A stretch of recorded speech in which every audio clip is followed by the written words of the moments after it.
이스라엘이 골리앗의 도전을 받다. 17장. 필리스티아인들은 전쟁을 일으키려고 군대를 소집하여 유다의 소코에 집결시켰다. 그들은 소코와 아제카 사이에 있는 에페스 담밈에 진을 쳤다. 사울도 이스라엘군을 집결시켜 엘라 골짜기에 진을 치고 필리스티아인들에게 맞서 전열을 가다듬었다. 골짜기를 사이에 두고 필리스티아인들은 저쪽 산 위에, 이스라엘은 이쪽 산 위에 맞서고 있었다. 필리스티아인들 진영에서 골리앗이라는 갓 출신 투사가 하나 나섰다. 그는 키가 6안마하고도 한 뼘이나 더 되었다. 머리에 청동 투구를 쓰고 비늘 갑옷을 입었는데 그 갑옷의 무게는 청동 5,000세켈이나 나갔다. 다리에는 청동으로 만든 정강이 가리개를 차고 어깨에는 청동으로 만든 창을 메고 있었다. 그 창대는 배틀 용두머리만큼 굵었고 창날은 쇠로 되어 있었는데 무게가 600세켈이나 되었다. 골리앗은 방패병을 앞세우고 나서서 이스라엘 전선에 대고 소리쳤다. 너희는 어쩌자고 나와서 전열을 갖추고 있느냐? 나는 필리스티아 사람이고 너희는 사울의 종들이 아니냐? 너희 가운데 하나를 뽑아 나에게 내려보내라. 만일 그자가 나와 싸워서 나를 쳐 죽이면 우리가 너희 종이 되겠다. 그러나 내가 이겨서 그자를 쳐 죽이면 너희가 우리 종이 되어 우리를 섬겨야 한다. 그 필리스티아 사람이 다시 소리쳤다. 내가 오늘 너희 이스라엘 전열을 모욕하였으니 나와 맞붙어 싸울 자를 하나 내보내라. 사울과 온 이스라엘군은 이 필리스티아 사람의 말을 듣고 너무나 무서워서 어쩔 줄 몰랐다. 다윗이 골리앗을 쳐 이기다. 다윗은 이사이라고 불리는 유다 베들레헴 출신 에프라 사람의 아들이다. 이사이에게는 아들이 8이 있었는데 사울이 다스리던 때에 그는 이미 나이 많은 노인이었다. 이사이의 큰 세 아들은 사울을 따라 싸움터에 나가 있었다. 싸움터에 나간 세 아들의 이름은 맏아들 엘리압, 둘째 아비나답, 셋째 삼마였다. 다윗은 막내였다. 세 형들은 사울을 따라갔고 다윗은 사울이 있는 곳과 베들레헴 사이를 오가며 아버지의 양떼를 쳤다. 그 필리스티아 사람이 아침 저녁으로 가까이 다가와 싸움을 걸어온 지 40일이나 되었다. 이사이가 아들 다윗에게 일렀다. 내 형들에게 이 볶은밀 한 에파와 빵 10덩어리를 가져다 주어라. 진영으로 뛰어가서 내 형들에게 주어라. 이 치즈 10덩이는 그곳 천인대장에게 갖다 드리고 형들이 잘 있는지 살펴보고 그들에게서 잘 있다는 표를 받아오너라. 그 무렵 사울과 다윗의 형들과 이스라엘의 모든 군대는 엘라 골짜기에서 필리스티아인들과 싸우고 있었다. 이튿날 다윗은 아침 일찍 일어나 양떼를 양치기에게 맡기고 아버지 이사이가 시킨 대로 짐을 들고 떠났다. 그가 진영에 다다랐을 때 온 군대는 함성을 지르며 전선으로 나가고 있었다. 이스라엘과 필리스티아인들은 서로 전열을 지어 맞서고 있었다. 다윗은 가지고 온 짐을 짐짓기는 군사에게 맡기고 전열로 달려가 형들에게 문안하였다. 다윗이 형들과 말을 나누고 있을 때 필리스티아인들의 전열에서 골리앗이라는 갓 출신 필리스티아 투사가 올라와서 전과 같은 말을 하였다. 다윗도 그의 말을 들었다. 이스라엘의 모든 군사들은 그 사람을 보자 너무나 무서워 도망을 쳤다.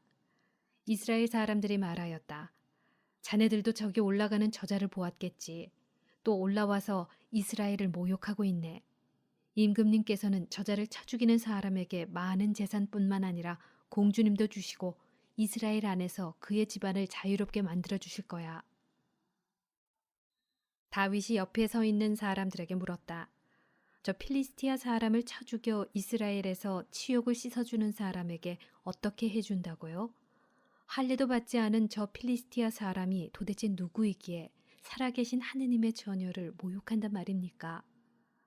군사들은 골리앗을 죽이는 사람에게 어떤 상이 내릴지를 같은 말로 일러주었다. 다윗이 이렇게 다른 사람들과 이야기하는 것을 맏형 엘리압이 듣고 그에게 화를 내며 다그쳤다. 내가 어쩌자고 여기 내려왔느냐? 광야에 있는 몇 마리 안 되는 양들은 누구한테 맡겼느냐? 내가 너의 교만과 못된 마음을 모를 줄 아느냐? 너는 싸움을 구경하러 온 것이 분명하다. 다윗은 말 한마디 한 것뿐인데 지금 내가 무엇을 했다고 그러십니까? 하고는 형을 떠나 다른 사람에게 가서 같은 말로 물어보았다. 군사들은 앞에서와 같은 말로 그에게 대답하였다. 다윗이 한 말이 퍼져나가더니 마침내 사람들은 사울 앞에서까지 그 말을 하게 되었다. 그래서 사울이 다윗을 불러들였다. 다윗은 사울에게 아무도 저자 때문에 상심해서는 안 됩니다. 임금님의 종인 제가 나가서 저 필리스티아 사람과 싸우겠습니다. 하고 말하였다. 그러자 사울은 다윗을 말렸다. 너는 저 필리스티아 사람에게 마주 나가 싸우지 못한단다. 저자는 어렸을 때부터 전사였지만 너는 아직도 소년이 아니냐. 그러나 다윗이 말하였다. 임금님의 종은 아버지의 양떼를 쳐왔습니다. 사자나 곰이 나타나 양무리에서 새끼 양 한 마리라도 물어가면 저는 그것을 뒤쫓아가서 쳐 죽이고 그 아가리에서 새끼 양을 빼내곤 하였습니다. 그것이 저에게 덤벼들면 턱수염을 휘어잡고 내리쳐 죽였습니다. 임금님의 종인 저는 이렇게 사자도 죽이고 곰도 죽였습니다. 할례받지 않은 저 필리스티아 사람도 그런 짐승들 가운데 하나처럼 만들어 놓겠습니다. 그는 살아계신 하느님의 전열을 모욕하였습니다. 다윗이 말을 계속하였다. 사자의 발톱과 곰의 발톱에서 저를 빼내주신 주님께서 저 필리스티아 사람의 손에서도 저를 빼내주실 것입니다. 그제야 사울은 다윗에게 허락하였다. 그러면 가거라. 주님께서 너와 함께 계시기를 빈다. 사울은 자기 군복을 다윗에게 입힌 다음 머리에는 청동 투구를 씌워주고 몸에는 갑옷을 입혔다. 그리고 자기 칼을 다윗의 군복에 채워주었다. 그러나 다윗은 이런 무장을 해본 적이 없기 때문에 제대로 걷지도 못하였다. 그래서 다윗은 사울에게 제가 이런 무장을 해본 적이 없어서 이대로는 나설 수가 없습니다. 하고는 그것들을 벗어버렸다. 그러고 나서 다윗은 자기의 막대기를 손에 들고 개울가에서 매끄러운 돌멩이 5개를 골라서 메고 있던 양치기 가방 주머니에 넣은 다음 손에 무린매 끈을 들고 그 필리스티아 사람에게 다가갔다. 필리스티아 사람도 방패병을 앞세우고 나서서 다윗에게 점점 가까이 다가왔다. 그런데 필리스티아 사람은 다윗을 보더니 그가 볼이 불그레하고 용모가 아름다운 소년에 지나지 않았으므로 그를 업신여겼다. 필리스티아 사람이 다윗에게 막대기를 들고 나에게 오다니 내가 개란 말이냐 하고는 자기 신들의 이름으로 다윗을 저주하였다. 필리스티아 사람이 다시 다윗에게 말하였다. 이리 와라. 내가 너의 몸을 하늘의 새와 들짐승에게 넘겨주겠다. 그러자 다윗이 필리스티아 사람에게 이렇게 맞대꾸하였다. 너는 칼과 표창과 창을 들고 나왔지만 나는 내가 모욕한 이스라엘 전열의 하느님이신 만군의 주님 이름으로 나왔다. 오늘 주님께서 너를 내 손에 넘겨주실 것이다. 나야말로 너를 쳐서 머리를 떨어뜨리고 오늘 필리스티아인들 진영의 시체를 하늘의 새와 들짐승에게 넘겨주겠다. 그리하여 하느님께서 이스라엘에 계시다는 사실을 온 세상에 알게 하겠다. 또한 주님께서는 칼이나 창 따위로 구원하시지 않는다는 사실도 여기 모인 온 무리가 이제 알게 하겠다. 전쟁은 주님께 달린 것이다. 그분께서 너희를 우리 손에 넘겨주실 것이다. 필리스티아 사람이 다윗을 향하여 점점 가까이 다가오자 다윗도 그 필리스티아 사람을 향하여 전열 쪽으로 날쌔게 달려갔다. 그러면서 다윗은 주머니에 손을 넣어 돌 하나를 꺼낸 다음 무린매질을 하여 필리스티아 사람의 이마를 맞췄다. 돌이 이마에 박히자 그는 땅바닥에 얼굴을 박고 쓰러졌다. 이렇게 다윗은 무린매 끈과 돌멩이 하나로 그 필리스티아 사람을 누르고 그를 죽였다. 다윗은 손에 칼도 들지 않고 그를 죽인 것이다. 다윗은 달려가 그 필리스티아 사람을 밟고 선 채 그의 칼집에서 칼을 뽑아 그를 죽이고 목을 베었다. 필리스티아인들은 저희 용사가 죽은 것을 보고 달아났다. 그러자 이스라엘과 유다의 군사들이 일어나 함성을 지르며 필리스티아인들을 갓에 이르기까지 그리고 에크론 성문까지 뒤쫓아갔다. 그리하여 사하라임에서 갓과 에크론에 이르기까지 필리스티아인들은 칼에 맞아 쓰러져 갔다. 이스라엘 자손들은 필리스티아인들을 추격하다가 돌아와서 그들 진영을 약탈하였다. 다윗은 그 필리스티아 사람의 목은 예루살렘으로 가져갔으나 그의 무기는 자기 천막에 두었다. 다윗이 사울 앞에 나아가다. 사울은 다윗이 그 필리스티아 사람을 향하여 나아가는 것을 보고 군대의 장수 아브네르에게 아브네르, 저 젊은이는 누구의 아들이요? 하고 물었다. 아브네르가 임금님의 목숨을 두고 말씀드립니다만 저는 아는 바가 없습니다. 하고 대답하였다. 임금은 다시 아브네르에게 저 청년이 누구의 아들인지 직접 알아보시오. 하고 명령하였다. 다윗이 그 필리스티아 사람을 죽이고 돌아오자 아브네르가 그를 사울 앞에 데려갔다. 그의 손에는 필리스티아 사람의 머리가 들려 있었다. 사울이 그에게 젊은이, 자네는 누구의 아들인가? 하고 묻자 다윗이 저는 베들레헴 사람 임금님의 종 이사이의 아들입니다. 하고 대답하였다. 다윗과 요나탄이 계약을 맺다. 18장. 다윗이 사울에게 이야기를 다 하고 나자 요나탄은 다윗에게 마음이 끌려 그를 자기 목숨처럼 사랑하게 되었다. 사울은 그날로 다윗을 붙잡아 두고 그의 아버지 집으로 돌아가지 못하게 하였다. 요나탄은 다윗을 자기 목숨처럼 사랑하여 그와 계약을 맺었다. 요나탄은 자기가 입고 있던 겉옷을 벗어 다윗에게 주고 군복과 심지어 칼과 활과 허리띠까지도 주었다. 다윗은 사울이 보내는 곳마다 출전하여 승리하였다. 그래서 사울은 그에게 군인들을 통솔하는 직책을 맡겼다. 그 일이 온 백성은 물론 사울의 신하들이 보기에도 좋았다. 사울이 다윗을 시기하다.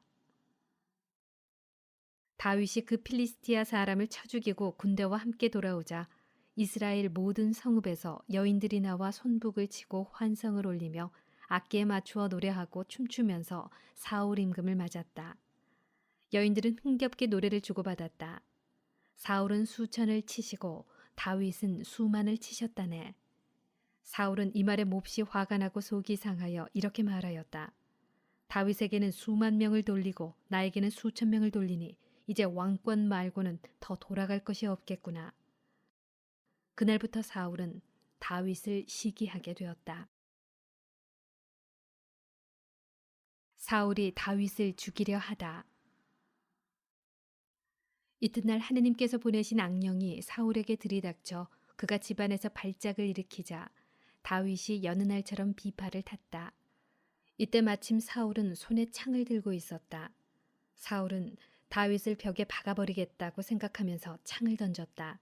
그러나 다윗은 사울 앞에서 2번이나 몸을 피하였다.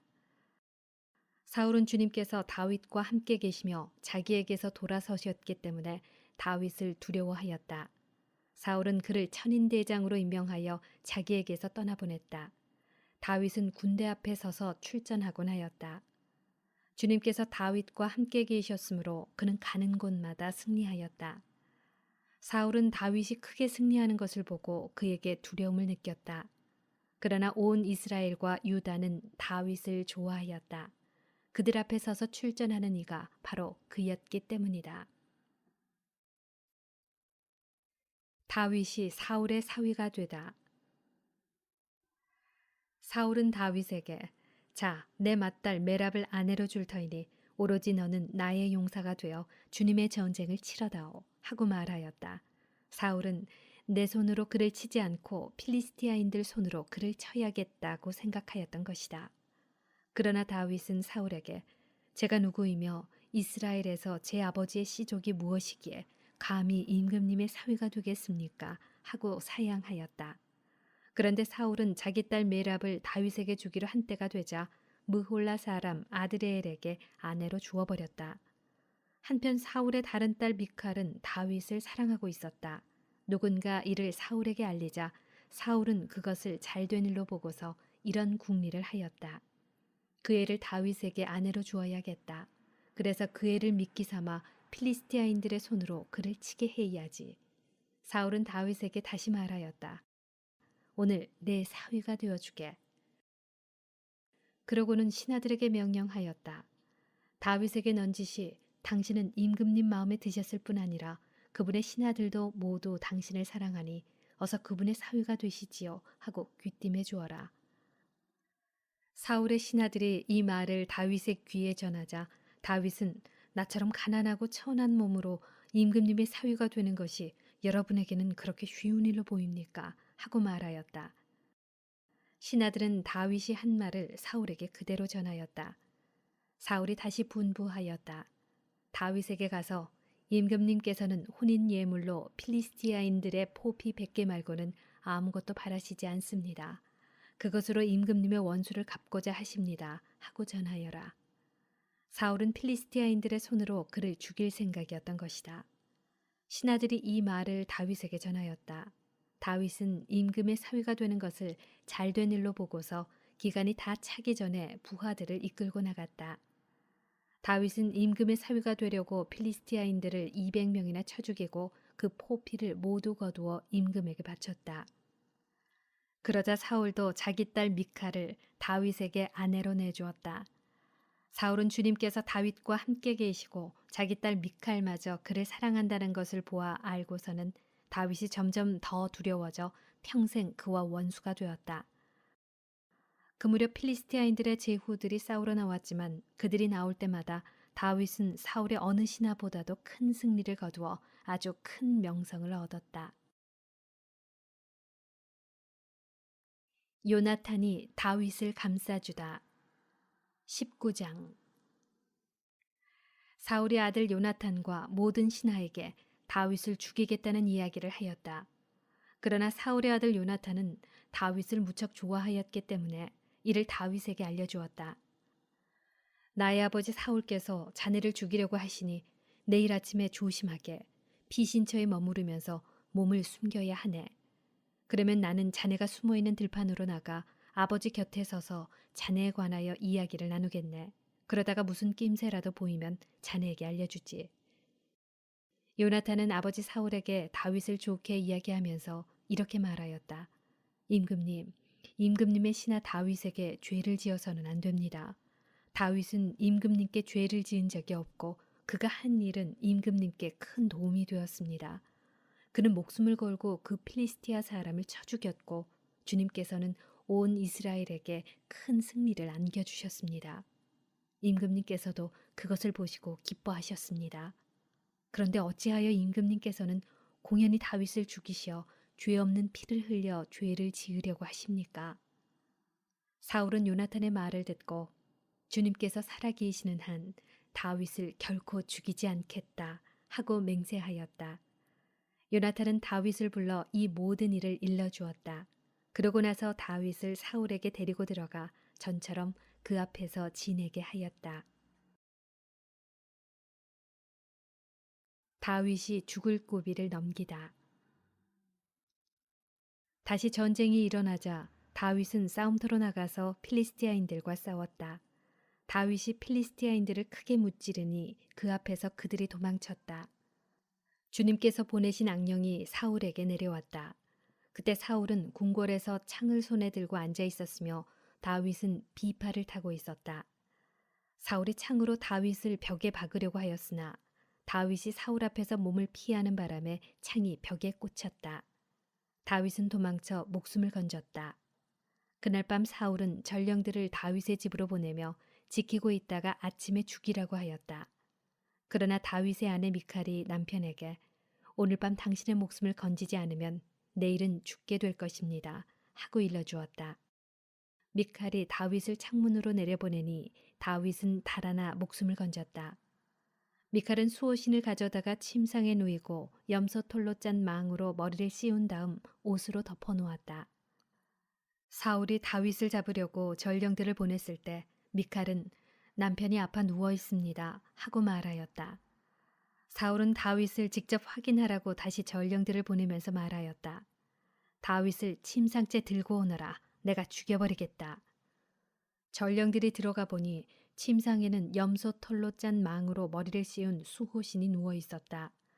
사울이 미칼에게 어쩌자고 네가 나를 속여서 내 원수를 빼내어 목숨을 건지게 하였느냐 하고 묻자 미칼이 사울에게 그가 저에게 나를 빼내주지 않으면 너를 죽이겠다고 하였습니다 하고 대답하였다. 사울이 다윗을 찾아 라마로 가다. 다윗은 그렇게 달아나 목숨을 건진 다음 라마에 있는 사무엘을 찾아가 사울이 자기에게 한 일을 모두 이야기하였다. 다윗과 사무엘은 나요스로 가서 거기에 머물렀다. 누군가 사울에게 와서 다윗이 라마의 나요스에 있습니다 하고 일러주었다. 사울은 다윗을 잡으려고 전령들을 보냈다. 그들이 가서 보니 한 무리의 예언자들이 사무엘을 중심으로 황홀경에 빠져 예언하고 있었다. 그 순간 사울의 전령들에게도 하느님의 영이 내려 그들도 황홀경에 빠져 예언하였다. 사울이 이 소식을 듣고 다른 전령들을 보냈으나 그들도 황홀경에 빠져 예언하였다. 그가 다시 세 번째로 전령들을 보냈지만 그들도 황홀경에 빠져 예언하였다. 그래서 사울 자신이 라마를 향해 나섰다. 그가 세쿠에 있는 큰 저수 동굴에 이르러 사무엘과 다윗이 어디에 있느냐 하고 묻자 어떤 이가 그들은 라마의 나요스에 있습니다 하고 대답하였다. 그래서 사울이 그곳 라마의 나요스로 가는데 그에게도 하느님의 영이 내려 라마의 나요까지 걸어가는 동안 줄곧 황홀경에 빠져 예언하였다. 그는 옷을 벗고 사무엘 앞에서 황홀경에 빠져 예언하며 그날 하루 밤낮을 알몸으로 쓰러져 있었다. 그리하여 사람들은 사울도 예언자들 가운데 하나인가 라는 말을 하게 되었다.